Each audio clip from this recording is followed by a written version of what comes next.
नमस्कार, मी सुनीता नन्नवरे आणि सुनीता नन्नवरे या चॅनलमध्ये तुमचं खूप खूप स्वागत आहे. आज आहे ना आपण उपवासाची भरली भेंडी करणार आहोत. तो उपवासाची भरली भेंडी करण्यासाठी आहे ना, इथं बघा मी थोड्या मोठेच भेंडे घेतलेले आहेत. असे भरली भेंडी बनवण्यासाठी ना असे थोडे मोठे मोठे भेंडे घ्यायच्या. इथं मी 7 ते 8 भेंडी घेतलेले आहेत मोठे आणि धुवून स्वच्छ करून कापडाने पुसून घ्यायची भेंडी. भेंडी आहे ना छान अशी कोरडी करून घ्यायची. तर ही उपवासाची भेंडी करण्यासाठी ना आपण अगोदर ही भेंडी कट करून घेऊया. स्वच्छ धुवून घ्यायची पहिली भेंडी आणि कापडाने छान अशी कोरडी करून घ्यायची. तर मी ना याचे फक्त आहे ना असे मध्ये चीर मारून घेणार आहे. अशी लांबच ठेवणार आहे मी भेंडी. बघा जसं आतमध्ये किडे वगैरे आहे का पण दिसतात असे बघायचे व्यवस्थित. याच्यामध्ये ना मसाला पण आपल्याला व्यवस्थित भरता येतो. अशी आपण भेंडी कट करून घेऊया. लय बारीक नाही करायची भेंडी आपल्याला. अशीच फक्त इकडचं एक देठ काढायचं आणि इकडचं एक मागचं काढायचं देठ आणि अशी भेंडी चिरून घ्यायची. बघा मी अजून एक भेंडी तुम्हाला चिरून दाखवते. उपवासाला करायची ना त्याच्यासाठी मी थोडीच भेंडी घेतलेली आहे, 7-8. अशा मोठ्याच भेंड्या घ्यायच्या जरा. अशी मध्ये चिर मारून घ्यायची. छान कवळी भेंडी आहे बघा. ही पटकन वाफेवरती शिजली जाते. अजिबात किडलेली वगैरे भेंडी नाही, छान आहे आतमध्ये भेंडी. आपण अशी सर्व भेंडी चिरून घेऊया. सर्व भेंडी आहे ना आपली इथं चिरून झालेली आहे. बघा ही एक पण भेंडी किडलेली निघलेली नाही. अशी छान बघून घ्यायची भेंडी. आता ही भेंडी आहे ना चिरलेली आपण साईडला ठेवूया आणि ह्याच्यासाठी ना आपल्याला एक मसाला तयार करायचा आहे भरल्या भेंडीसाठी. तर घेऊया अर्धी वाटी शेंगदाण्याचा कूट. शेंगदाणे भाजून साली काढून असं मस्त पांढरा शुभ्रा कूट करून घेतलेला आहे. टाकूया कूट. हा शेंगदाण्याचा कूट आहे ना थोडंसं जाडसरच घेतलं आहे मी. मस्त कुरकुरीत शेंगदाणे भाजून बारीक केलेला आहे. कोथिंबीर आहे ना काही जण खातात काही जण नाही खात. तुमच्याकडे जर नसन चालत ना उपवासाला तर तुम्ही टाकू नका. नुसतं शेंगदाणे आणि मसाला टाकला तरी चालेल, लाल तिखट. आता हे टाकूया थोडीशी चिरलेली कोथिंबीर. बरेच लोक आहे ना नवरात्राच्या उपवासाला कोथिंबीर खातात, जिरे खातात, त्यासाठी मी टाकलेले आहे. आणि टाकूया 1 चमचा काश्मीरी लाल मिरची. ही कमी तिखट असते ना त्यासाठी घेतलेली आहे मी एवढी 1 चमचा. एकदम थोडंसं पाव चमचा जिरा पावडर. आणि उपवासाला चालतं ना हे मीठ घेतलेलं आहे मी उपवासाचं. अर्धा चमचा टाकायचा थोडासाच. ह्याच्यामध्ये ना खायचं तेल थोडंसं टाकून आपण हा मसाला मिक्स करून घेऊया.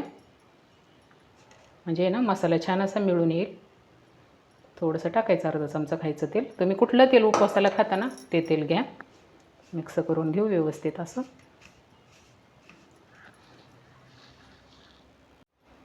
मसाला मिक्स करताना ना तेल टाकलं ना आपण बघा कसं छान मस्त मसाला मिक्स करून आला आहे.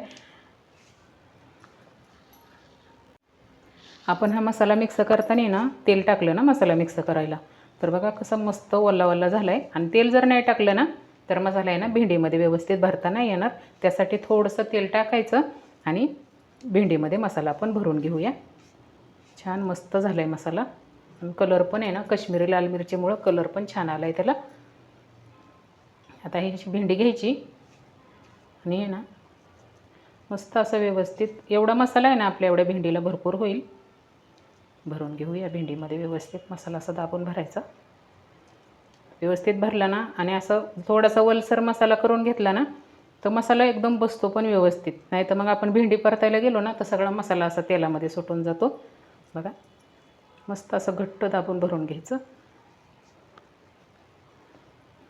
असेच आपण आहे ना सर्व भेंडी असेच भरून घेऊया.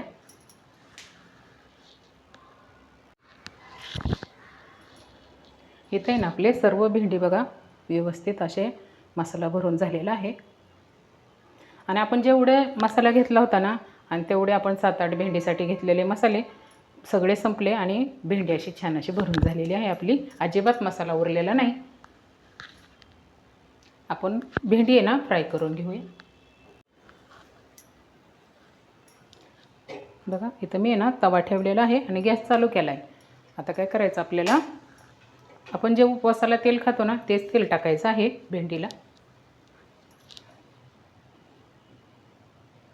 बघा 2-3 चमचे मी तेल टाकलं. याच्यामध्ये टाकूया थोडीशी जिरी. जिरे भाजून घ्यायची व्यवस्थित. जिरे थोडीशी भाजली ना, गॅस कमीच ठेवायचा थोडासा. आणि आहे ना, आपण ही भरून घेतलेली भेंडी आहे ना, आता असं तेलामध्ये ठेवायची.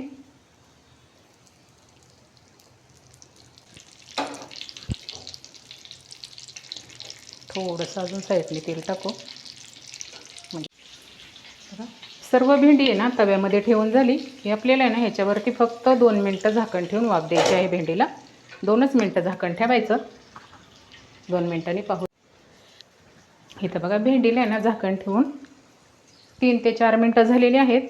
आणि अगोदर पण आपण 2 मिनटं भेंडी छान अशी वाफवून घेतलेली आहे. तर आपली भेंडी आता झालेलीच असणार आहे. एकदा झाकण काढून पाहूया. मस्त अशी भेंडीला वाफ बसली बघा.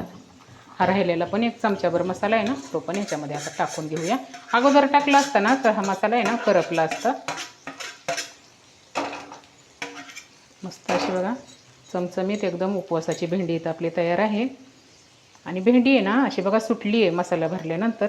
आणि व्यवस्थित अशी शिजली पण भेंडी मस्त अशी. तर भेंडी आपण प्लेटमध्ये काढून घेऊया. झालेली आहे भेंडी. गॅस बंद करून टाकते. भेंडी आपण प्लेटमध्ये काढून घेऊ. इथे ना एक प्लेट घेतलेली आहे. आपण भेंडी सर्व करून घेऊया. गरमच आहे भेंडी अजून. बघा एवढी आपण भेंडी आहे ना 3 ते 4 मिनटं छान अशी परतून घेतली. पण मस्त अशी तयार आहे इथं आपली चमचमीत उपवासाची भरली भेंडी. तर तुम्ही पण आहे ना रोजची भेंडी उपवासाला आपण बनवतो ना हिरव्या मिरचीमध्ये, तर ती भेंडी खाऊन जर तुम्हाला कंटाळा आला असेल ना तर ही चमचमीत मस्त उपवासाची भरली भेंडी बनवून बघा. तर ही उपवासाची भरली भेंडी बनवलेली रेसिपी तुम्हाला कशी